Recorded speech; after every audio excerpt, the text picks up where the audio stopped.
Okay, let's unpack this. When you hear innovation and Italy, what first comes to mind? For a lot of people, it's, the Or Renaissance. maybe a Ferrari, fashion houses. Exactly. But the stack of sources we've got today, it tells a completely different story, a stunningly contemporary one. It really does. So today, we're doing a really focused deep dive into Italy's role in global innovation. We're moving far beyond the usual stuff, beyond art and history. And we're going straight into high-tech, advanced energy, supercomputing, and some truly unique scientific breakthroughs. Right. And for you, listening, our mission today is to show how a nation so often seen through the lens of its past is aggressively reshaping its future. The material we have is a snapshot, really. It's a look at everything from energy policy and startup trends all the way to fundamental quantum physics. And what really sets the stage here are two paradoxes that just capture this whole transformation perfectly. Go on. First, you have the government trying to bring back this controversial energy source, nuclear power. A very centralized idea. Right. And at the exact same time, Italian researchers are out there discovering nature's own solutions, like CO2-eating bacteria just swimming in the Mediterranean. It's a fascinating contrast.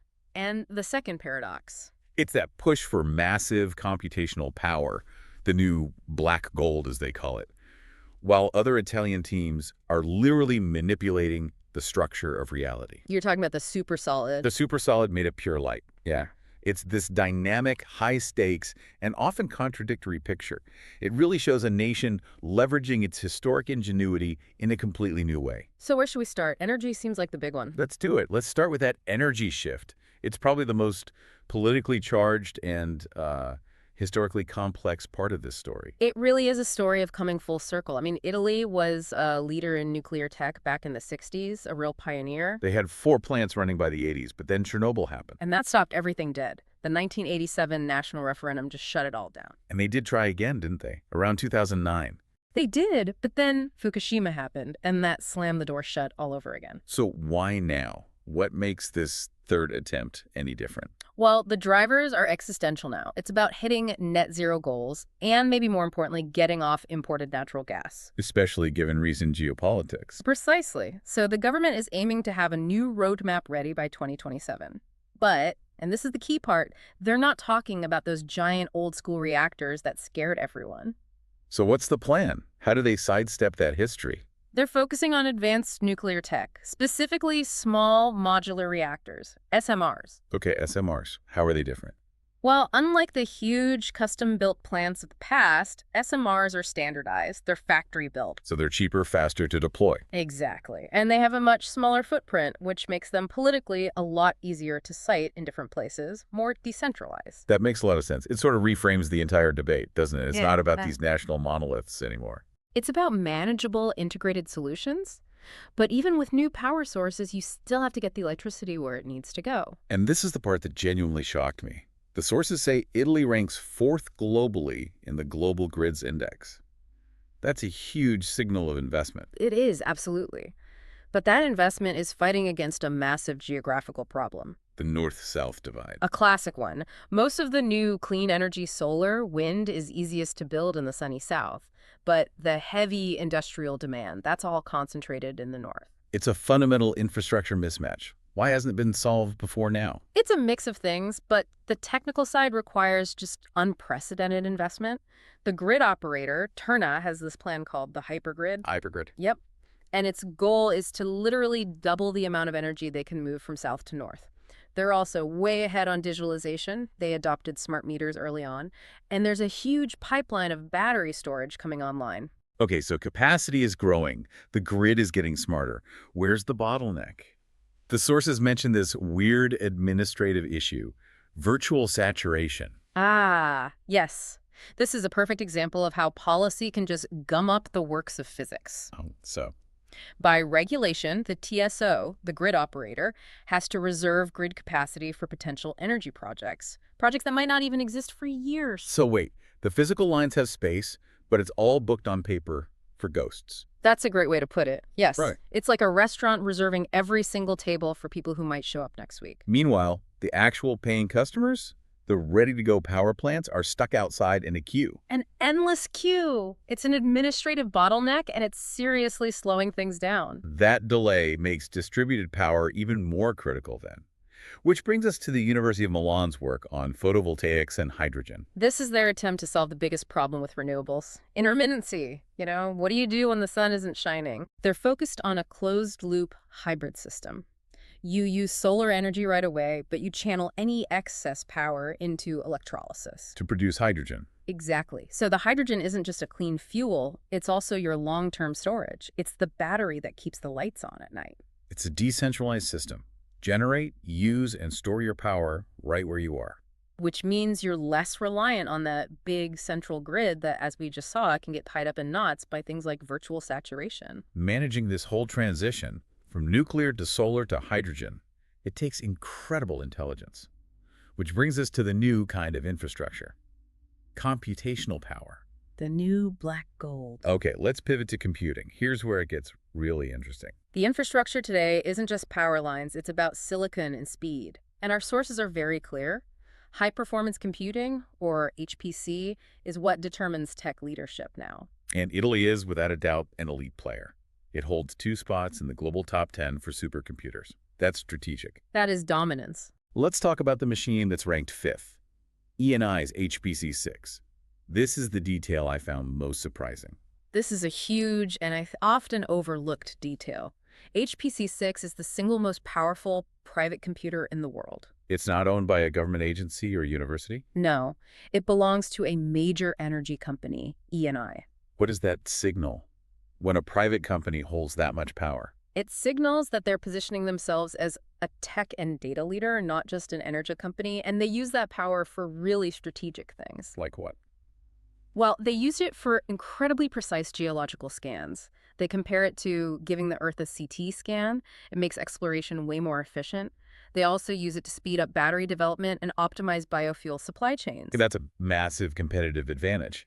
And the other machine, Seneca's supercomputer, is ranked 9th and serves the public sector. This is all anchored in places like the Bologna Technopolo, one of Europe's AI factories. And the Quantum Computing Center down in Naples. This national push is also showing up in corporate spending. Right, the AI investment numbers. Over half of Italian companies, 51%, are now putting at least 5% of their revenue into AI tech. That's up from 39% just 6 months ago. And it's focused on making better products, improving software, better customer support. And to handle all that data, you need the pipes to be bigger. Which is where Lombardy's 50G broadband comes in. 50 gigabit connections. That's 50 times faster than your standard fiber. And this isn't just for streaming movies, is it? Oh, not at all. This is for users with massive cloud data needs.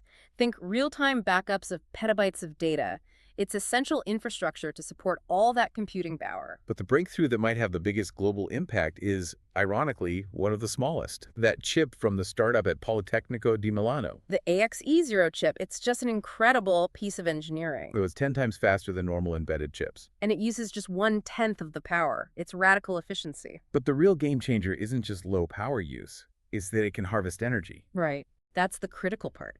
It can absorb tiny amounts of energy from the environment, from radio waves, from vibration, tiny temperature changes. So on paper, this chip could function without a battery. Without a battery, exactly. Forget changing batteries in your smoke alarm. Think about IoT sensors that never die and never need a technician. You could monitor railway lines continuously, wearable medical patches that last forever, smart parking systems that work for decades without maintenance. It completely changes the math on maintenance costs and usability for the entire Internet of Things. We've covered the big national infrastructure, energy, and computational.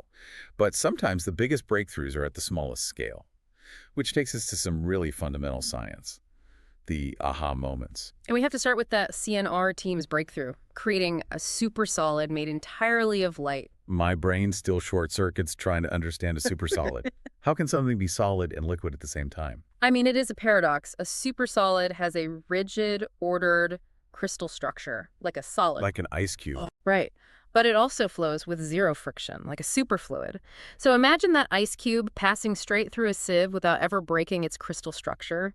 It defies common sense. That is beautifully absurd. And usually getting to that state requires some extreme conditions. Oh, extreme is the word. Traditionally, you had to cool atoms to temperatures near absolute zero, incredibly expensive and complex.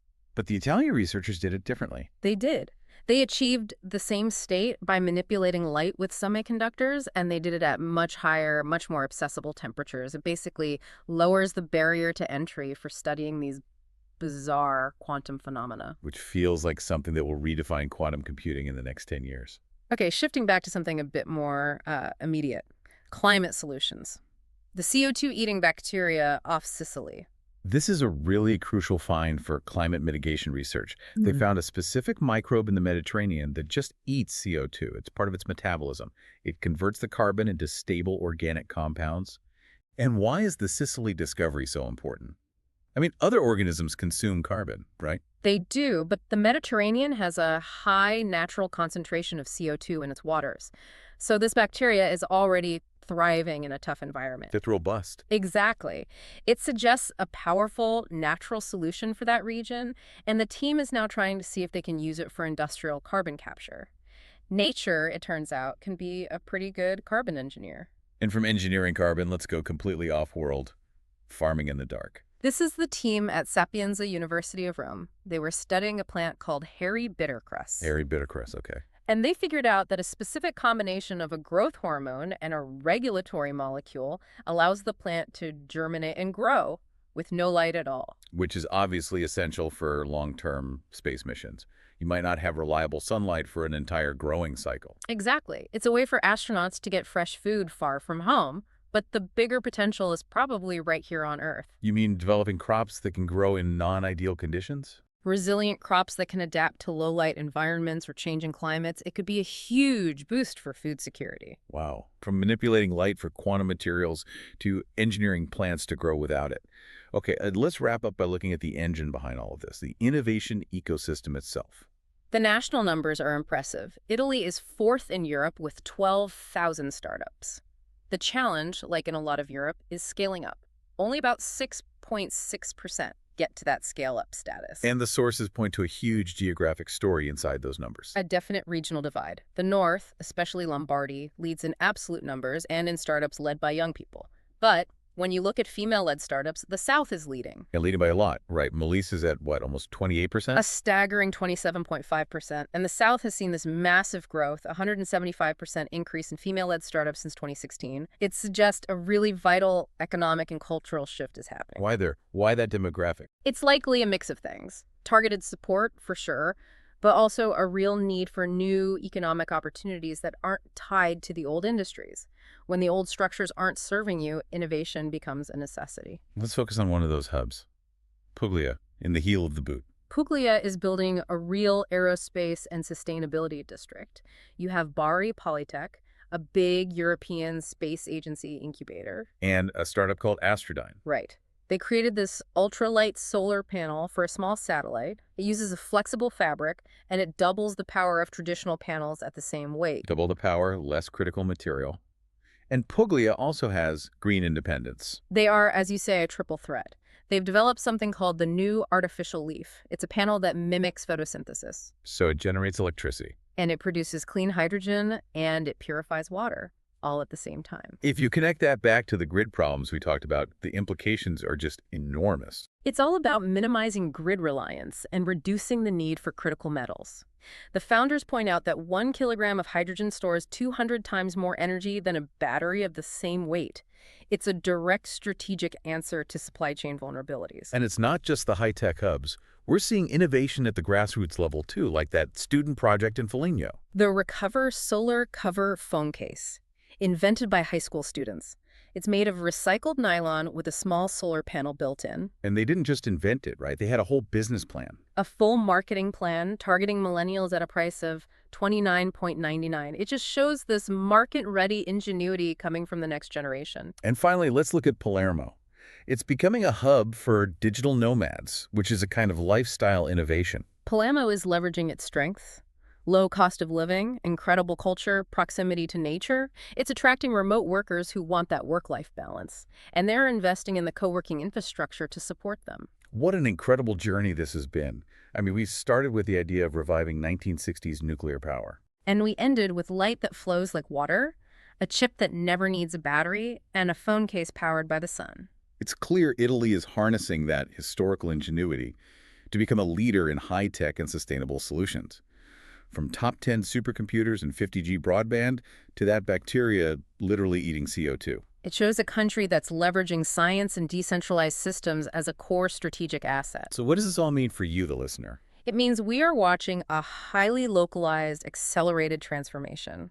That old reliance on big, centralized systems, the nuclear debate, the grid saturation, it's in sharp contrast with this new push for decentralized, nature-inspired, hyper-efficient systems. Whether it's an artificial leaf or a self-powering chip. Exactly. So the final thought for you to explore is this. How might these very localized, cutting-edge discoveries, especially in energy harvesting and quantum materials, fundamentally redefine global supply chains and tech accessibility in the next decade? If the smallest, most common technologies can operate all on their own, where does the power really lie?